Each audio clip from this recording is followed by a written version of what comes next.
just a thought, just a thought. It's my opinion, it's just a thought, just a thought. Get out your feelings. All rise for the Honorable Judge Jay Johnson.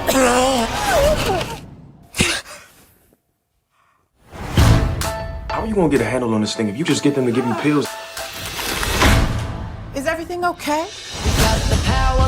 A million easy women that you could be with, but here you are with me.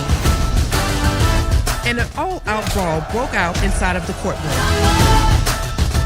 It's complicated, and I like complicated. You a bad bitch.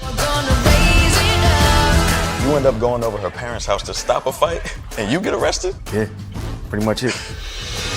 How you doing, officers? Judge? You dancing with the devil in your head. History is destined to repeat itself if we do not do better. Well, one can come to Jesus anywhere, including here.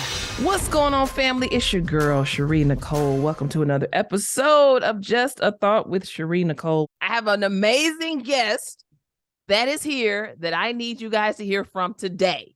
And we're going to be talking about a show that is executive produced and created by Judge Lynn Toler and starring China Lane. It's called Judge Me Not. It's the story of Zelma J. Johnson, an unusually bright young Black woman who struggles with mental health issues, a ludicrous family, and a volatile love life. My goodness. And we're going to join her as she takes on her new role as a judge in a court full of outrageous characters, both in front of and behind the bench. And you know, I mentioned just a second ago, executive produced by Judge Lynn Toler. Guess what? She's my special guest today. Judge Lynn Toler, how are you? It is an absolute honor and a pleasure to be chatting with you. Thank you so much, Sharí. I'm so glad to be here. I want to jump right into this, though, because, you know, Judge Toler, this is an interesting lane for you. This is also a very fun lane, I would assume. So for you, can we just speak about the inception? Like, how did this concept come from page to screen? I just write all the time. You know, I've always got unfinished books in my hard drive. And I said, oh, I've never done a screenplay. So let me try and do one. I had some ideas and I've been writing on it for years. And then finally my husband said, like, yo, baby, if you're going to do it, you might as well let somebody see it. And so I shopped it around and, you know, it'd still be in my hard drive if it wasn't for him. And, I shopped it around. All Black liked it. And here we are. Let me ask you this, because writing is not an easy thing, especially when you talk about writing for television or film. So did you have interest in this creative art form well before now, or did you just kind of grow into, you know, this creative television writer? I have been an accidental overachiever all my life. I haven't intended to do any of the things that I have done. I was supposed to be a doctor. Now look at me. It's just, if it seems interesting and it thinks like something I can figure out, I'll go do it. So I read a couple scripts to see how you format and all that kind of stuff. I got final draft and, you know, you keep plugging till you get it right. Yeah. I love that. And we're in a society, in a world where labels are just slapped on people all the time. So can you speak to this, the importance of being free enough? Well, yes, you're Judge Lynn Toler. We know you don't play. When you're behind the bench, you turn up. But just being open to, yes, I'm great over here, but I can also be great in all these other areas, especially now post-COVID when everybody's kind of dibbling and dabbling in different things. Can you just speak to the importance of versatility, especially on the professional level? Yeah, part of it is I get bored easily. So I always want to do something new just so it's interesting. You know what I mean? So if I keep doing the same thing, I'm like, oh, I don't want to do it anymore. So I just do new stuff to keep myself entertained. Sometimes it turns out well, sometimes it doesn't. And so I just, willing to give it everything a shot and then see what turns up. Well, this is certainly turning up. And I want to talk about just your experience behind the bench as a judge. How has that impacted the creation of this show and the execution of it as well? I was a municipal court judge, and a municipal court judge is the one who sees the domestic violence cases, the local guy who can't get his meds right, negligent homicide, all that kind of stuff. So I got to see waves of humanity. I arraigned 75 people in a morning, just boom, boom, boom, boom, boom. So you got to see a vivid snapshot of whatever's going wrong in your community. Yeah. You know, not the heavy duty drug dealers and stuff, but regular folks when they get it wrong. And it's such a fascinating snapshot of humanity. Yeah, yeah. Another fascinating snapshot of humanity was the mental health piece that is permeating through this entire series. Why was it important for you to shed some light on that? And has there been any level of impact to your mental health over the years in your career that we see play out a bit in this series? Sure. I'm very open about, I have mental health struggles. My father had mental health struggles. And in the beginning of my television career, I wouldn't talk about it. And then once I started talking about it, I couldn't stop. And so it's like, look, you can have mental health issues and still be very capable, and do your thing as long as my thing is there's nothing wrong with having a screw loose as long as you know what to do when it wobbles. You know what I mean? So I'm just letting everybody know that, hey, this is nothing to be ashamed of. I think everybody in the entire United States of America needs to go to therapy because none of us are feeling well these days. And it's just an honest look at a woman who struggles. Yeah. And she's no less for it. And that woman, Zelma J. Johnson, played by China Lane. How much of you do we see in this character? And how much of this character is somebody that you hope people gain a level of interest and empathy for? She did a remarkable job of taking the chaos and the concerns in my head and turning them visual. So she is even more animated than I am, and I'm already animated, but she allows people to see the understructure or the lack of understructure that rocks me some of the time. And she was able to do it so capably. So she gave you an accurate picture of not only how I behave, but how I feel. Do you think our expectations of those in positions like yours, and I mean that from a legal perspective, are somewhat mismanaged or misdirected? Completely. And I'll tell you, judges are people. I was 33 years old. They slapped that robe on my back, said, have at it. No class, no anything. I was a lawyer, and then they just gave me that robe. And it's you have a number of judges in this show, and it shows you how our life experiences bear on what we do. What do I see when I see you? Do I see, oh, you could be my daughter, or do I see just another chick down the road that I have to process through? So it gives us more depth, I think.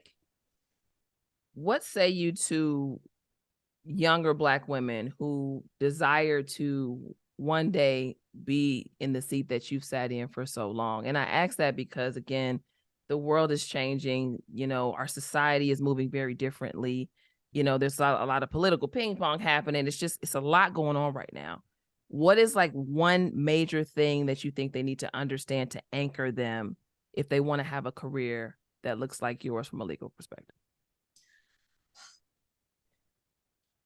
Don't get too stuck in some lane, because I was a corporate lawyer for 10 years and I was making nice money, and it was, I was going to trial a little bit. And then some guy down the hall in my law firm said, hey, you should run for judge. And I wasn't going to do it. But then my husband said, well, why wouldn't you do it? So I had a path, I was on it, and then somebody jostled me. Just be amenable to the jostle. Somebody jostles you, look up and see what they're jostling you about, because it might be the opportunity that really lays you out, because I had no sense of being on television at all. So don't limit yourself by yourself, Yeah. The limits of my imagination were much smaller. I want to speak to those limits, because you mentioned your husband a couple times, how he really encouraged you with this current show, how he encouraged you to even move into being a judge. How much of your movement in professionally has been you saying, hey, I'm going to take the leap. I got it. How much of it is my husband Threw me out the gave me a window. nudge and pushed me and said, he, go. he did it. But for him, nobody would know who I was. But for him, I'd still be at that law firm. He was the one who was pushing me, one more house, baby, one more house, one more house. And I won by 6 votes the first time around. So every time he said one more house, he was winning me the election because I only had 6 votes to spare. And then when TV called, I wasn't looking for a TV job. They called me and said, hey, you look interesting. Do you want to do this show? And I said, of course not. And my husband said, why not? And then I said, well, I'll just go check it out. And then, I did it. So all of it was a function of what he did. I'm always interested in people who have been able to, have happy marriages, especially in careers like yours. We were always willing to work. At every stage of our relationship, we were always willing to work on who we were and how we were dealing with each other, and some of the times were really awful and some of the times were just beautiful. And we were down for the ride. You know what I mean? We were down for the ride. So how do you move forward creatively? Like, how do you continue to move forward in the way that you have and still, processing loss? This is not something that just happened. This has just recently happened. Right. So right. how has that been for, like, how have you kind of the that Judge line? Me Not train had already pulled out. So it was gonna, we were filming when he died. So it was just a whirlwind of, I'm just now taking enough of a breath. Yeah. I was putting out a lot of fires because it was a very unexpected death. Yeah. Yeah. And I put out a lot of fires, and I'm just now got my head above water and saying, oh shit, he isn't here. Do you know what I mean? It was like, oh, he's not here. He's not here. And now it's like, he's not here. Yeah. So I just have to, I don't know what this is. I don't know what this looks like. I don't know how to, I'm just gonna, you know what I mean? I have what I have on my plate. I'm gonna do what I think he would want me to do. Yeah. And just keep it pushing. How do you define success? And I ask you because even what you're doing, in spite of great loss, I look at as success. The ability to grieve through, but also to continue to push through and still serve, because that's what you're doing. Whether it's as a judge, whether it's creatively with Judge Me Not, but how do you define success, especially at this point in your life? I define sex. Where did that come from? But if you want to define it, go ahead, Judge Toler. Let us know how do you define it?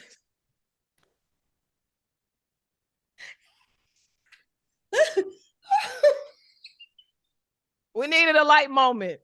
I don't know where that came. What was the question?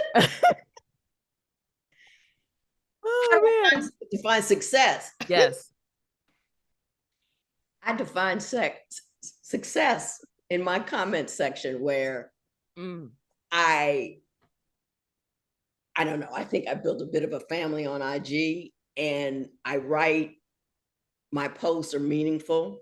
Yes. And the people who read my posts and say another one, or I use this because, and they're starting to talk back to me about how what I say on a daily basis, because like I kind of like grieved out loud on IG. I didn't go over the board with it, but I let everybody.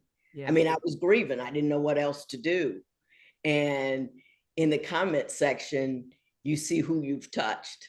You know what I mean? Or like you do an interview on YouTube and you look in the comment section. Typically, they tell you not to look in the comment section, but my fans have been so kind to me and so supportive that, I can do it. I don't know. There might come a time where I can't do it anymore, but they've been really kind and supportive. And every time I see people who, I remember you said that, or this changed my mind about this or that, how many people I actually touched in a positive way, even unintentionally. I mean, that to me, when you leave a mark on a lot of people, it may not be a big one, but that says something about how you used your time while you were here. Is there a memorable comment that you can recall? Because you talk about, you know, how you being transparent, authentic with your journey has touched others. Is there a comment that you can recall from someone that touched you? I'll tell you what it was. It was a young lady who I had back in Cleveland as I used to do outreach programs for young girls in trouble. And she found me, and I saw her in the comments. She says, I was in your class in Cleveland Heights, and I was this, and this.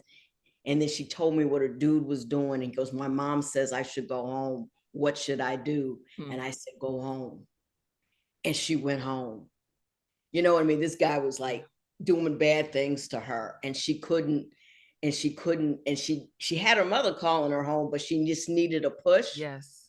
And then she DM'd me later and said, I went home. And I'm like, you know, she was in a really heavily abusive situation. Those things are very difficult to leave. And she had somewhere to go. She had a safe way out, and she just needed somebody to say, you can go. And, you know, because her mother would say, I'm come on home. Yeah. And she went home. And I was glad that she reached out to me and said, you know, you've made a difference in my life. Now I'm at a precipice, and I need help. I mean, that's just a win-win-win all the way around. Absolutely. Well, another win-win-win is Judge Me Not. And I just feel like there's more. Before we started going and we hit, you know, the mic started getting, you know, the mics were hot and all that. I said to you, I think this is going to be the first of many. And I know sometimes it's difficult to kind of even gauge, all right, what's next? Because it's, you know, sometimes you just want to sit in the moments that you're in. But what are your hopes creatively? Do you have any in terms of moving forward, some things that you'd like to do? I would like to ride Judge Me Not as far as it can go, because it has so much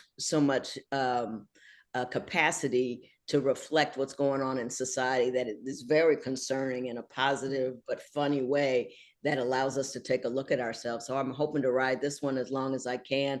I do have other ideas and other novels that I've written. So, you know, I got enough to keep me busy. I just have to stay in the seat long enough to get it done. Judge Toler, it is an honor to talk to you. I value your time greatly. And thank you just for all that you've invested. You've been a great example of just, you know, you talk about being you and authenticity. And when I first saw you on TV, you know, years and years ago, I was like, she's like a real person. She's like a real person. This is you get the real me.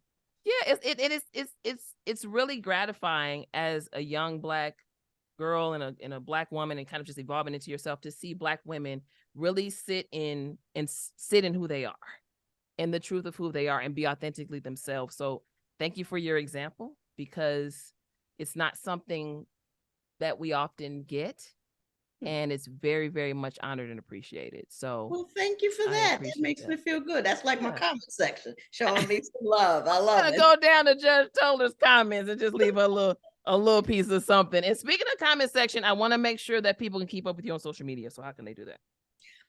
Real Judge Lynn on Instagram, Twitter, and Facebook, and TikTok. Real Judge Lynn.